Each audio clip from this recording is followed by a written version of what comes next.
on se retrouve pour cette 4e vidéo sur l'utilisation de SketchUp, vidéo qui correspond à cette partie du cours de votre cahier si vous êtes apprenti au CFA, et on va maintenant donc faire des tracés courants en dessinant ce petit cabanon dont je vous ai mis toutes les cotes. Donc on va essayer de prendre des habitudes professionnelles. Je vous propose d'ouvrir le dossier SketchUp préparé pour cet exercice, soit à partir du lien que je vous donne dans votre cahier, soit directement dans les commentaires de cette vidéo SketchUp. Attention, quand vous ouvrez le lien, il y a une version 2017, une version 2019, en fonction du logiciel SketchUp que vous avez.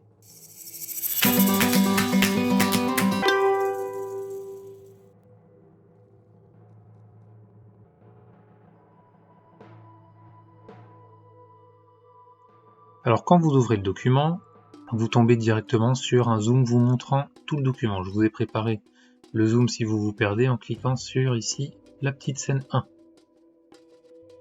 Ce document comporte le plan que vous avez dans votre cours avec toutes les cotes pour pouvoir le consulter sans sortir de SketchUp. L'épaisseur des murs, on notera, fait 7 cm. Le débord de toiture 5 cm, ça veut dire qu'à gauche, à droite, devant et derrière ma maison, je peux voir que mon toit déborde ici un petit peu. La mesure est de 5 cm. Le faîtage, c'est la ligne la plus haute du toit. Donc toute cette ligne-là, c'est ce qu'on appelle le faîtage. Je vous ai mis un petit rappel ici. Je vais vous demander de dessiner à partir du point d'origine des 3 axes, c'est-à-dire ce point-là, de dessiner dans cette zone-là, d'utiliser la porte que je vous ai préprogrammée ici parce qu'elle est un peu compliquée à dessiner, et de suivre ou non la procédure du tracé. Alors ceux qui sont un peu forts, vous essayez de sans suivre la procédure. Ceux qui ont besoin d'aide, je vous conseille de regarder la procédure.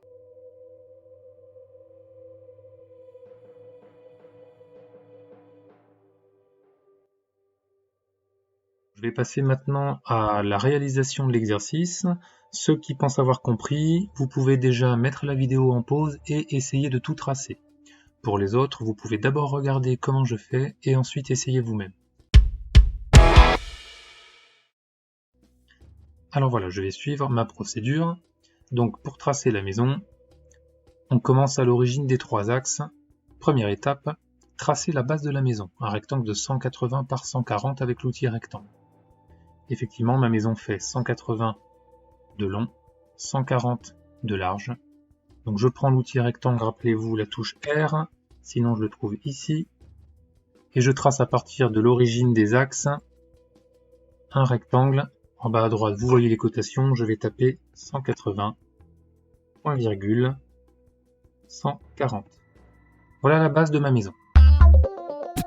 Ma deuxième étape, pour l'épaisseur des murs, on va décaler le tour du premier rectangle de 7 cm vers l'intérieur, avec l'outil décalage. Donc vous allez comprendre, je veux tracer mes murs, je prends l'outil décalage ici, je viens dans ma surface, elle apparaît en bleu, je clique une fois, je pousse ma souris, un deuxième rectangle apparaît à l'intérieur qui est décalé, vous voyez, donc ça peut donner l'épaisseur des murs. Moi je veux que mon épaisseur fasse 7 cm, donc je tape 7 en bas à droite dans la distance.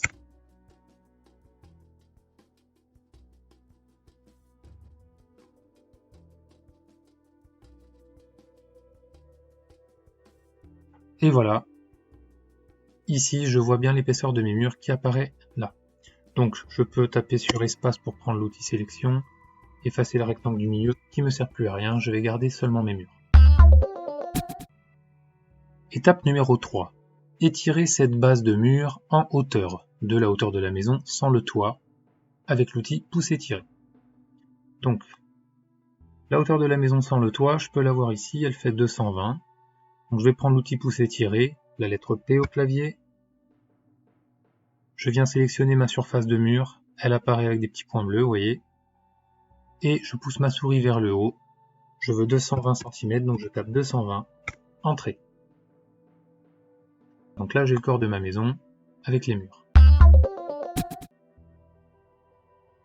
Étape 4, je vais maintenant placer des lignes de repère pour ma porte avec l'outil mètre. Donc l'outil mètre, la lettre T, ici. Donc un repère vertical, ma porte se trouve à 45 du coin gauche, donc je prends ma ligne de gauche, je clique une fois pour une référence verticale et je m'éloigne en tapant 45.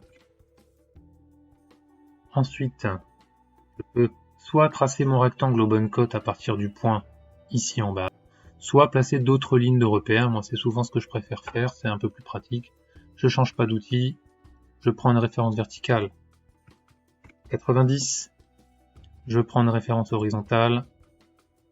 Faites bien gaffe que la flèche bleue apparaisse, sinon vous voyez ma ligne peut partir derrière la maison. Donc ma porte fait 205 de haut, je tape 205 et j'ai bien ma référence horizontale ici à 205 cm de haut. Étape suivante, je vais tracer la porte. Alors je prends l'outil rectangle et je viens tracer mon rectangle en fonction des repères que je viens de créer. À partir de là, je peux faire édition, supprimer les guides, ce qui m'évite d'aller sinon les gommer tous les uns après les autres comme ceci avec l'outil effacer. Étape suivante, j'ai tracé ma porte, donc je passe à l'étape 6, creuser le vide de la porte avec l'outil pousser-tirer. Effectivement, maintenant je veux que ce mur soit vide à l'endroit de la porte. Donc je vais prendre l'outil pousser-tirer, lettre P, je viens sur ma porte, elle apparaît en pointillé bleu, je clique une fois, je pousse ma souris vers le haut, très loin pour être sûr d'aller plus loin que les 7 cm. Et une fois que je vois un peu ce liseré bleu ciel qui m'indique que je suis allé au maximum, je clique une deuxième fois. Et vous voyez, ma porte a été vidée. Je remonte, outil pousser-tirer, la lettre P, je viens dans ma porte, clic gauche, je lâche le clic gauche, je pousse très loin et je clique une deuxième fois. Ma porte est vidée. Maintenant, je vais venir placer ma porte dans la baie que je viens de créer. Une baie, c'est un trou dans un mur pour placer une porte ou une fenêtre. Outil sélection avec la barre espace, je sélectionne ma porte. Je vais vouloir la déplacer, donc outil déplacer ou la lettre M. L'outil déplacer, je vous rappelle qu'il se trouve ici. Je clique en haut à droite dans le coin de ma porte très précisément. Et je vais venir ici. Alors j'ai dû appuyer sur CTRL, ça m'a copié ma porte, c'est pas grave. Et je vais venir le placer dans le coin, donc même référence, en haut à droite de ma baie. Donc ma porte est placée au bon endroit. Il ne me reste plus qu'à mettre les couleurs des murs. Donc outil colorier, vous allez sur la petite flèche ici, je vais chercher mes couleurs. Et dans les couleurs, je vais aller chercher le jaune que veut mon client, qui se trouve ici, couleur E03. Et je colore mes murs.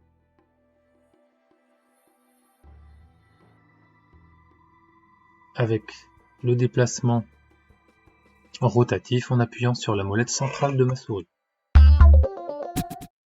Je vais passer maintenant au dessin du toit. Étape 1, noter son débord de 5 cm. Étape 2, tracer la surface rectangulaire de la base du toit. Donc on va prendre 5 cm de plus que les murs de chaque côté.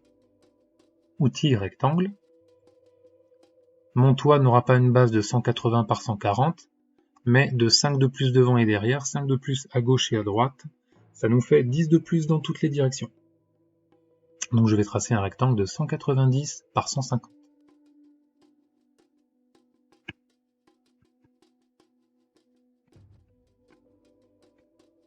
Donc voilà.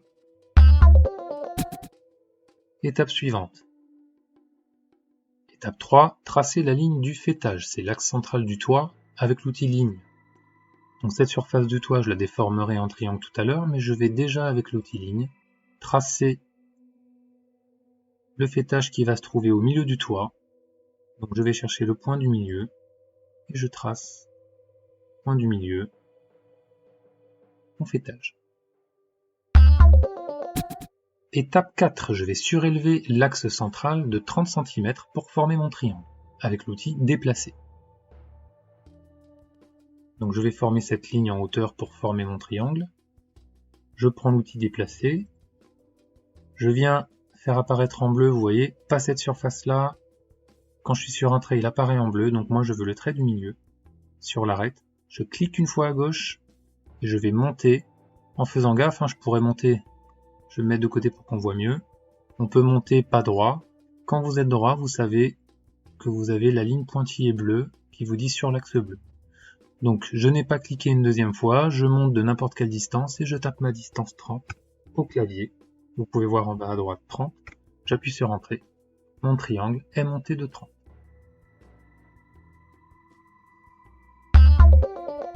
Étape suivante, je vais fermer les triangles des côtés de la maison avec l'outil ligne. Donc je prends simplement mon outil ligne, touche L et je vais fermer mon triangle ici. De l'autre côté pareil, je vais fermer mon triangle ici. Et SketchUp a fermé tout le volume. Maintenant je vais me tracer des repères pour figurer mon débord de toiture de 5 cm. Donc on va prendre l'outil décalage comme tout à l'heure. On va se mettre sous le toit, outil décalage, et cette surface là, je clique une fois, je décale, je lui dis que je veux décaler de 5 au clavier, Entrée, et je sais que mon mur va venir ici, puisque cette distance là sera mon débord de toiture. Alors maintenant une chose qu'on n'a pas encore vue dans SketchUp, on ajoute petit à petit, je vais faire un groupe. Pourquoi je veux faire un groupe avec le toit? Vous voyez, c'est sélectionner tout le toit, clic droit, créer un groupe.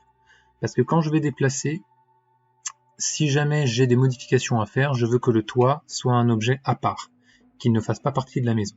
Si je le déplace comme ça, SketchUp va le coller à la maison définitivement.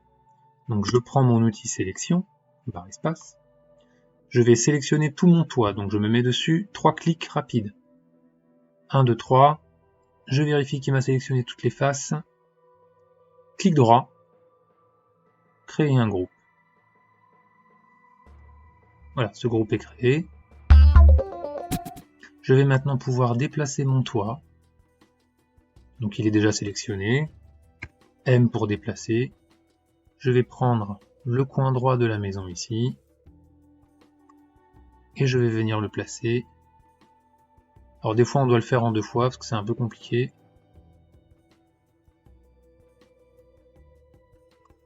Et ici je suis pas... Ah si, je suis bien. Si vous n'êtes pas bien tout de suite, vous y reprenez en 2 fois, c'est pas grave. Donc je vérifie que j'ai bien mes 5 cm partout. Il me reste plus qu'à le colorier. Donc je vais sur l'outil colorier. Je vais chercher ici des matières de couverture. Là, je choisis couverture ici. Et je vais venir choisir un motif qui correspond à ce que veut mon client. Donc des petits shingles gris. Voilà, bardeau de toiture en asphalte. Et je viens ici colorier mon toit.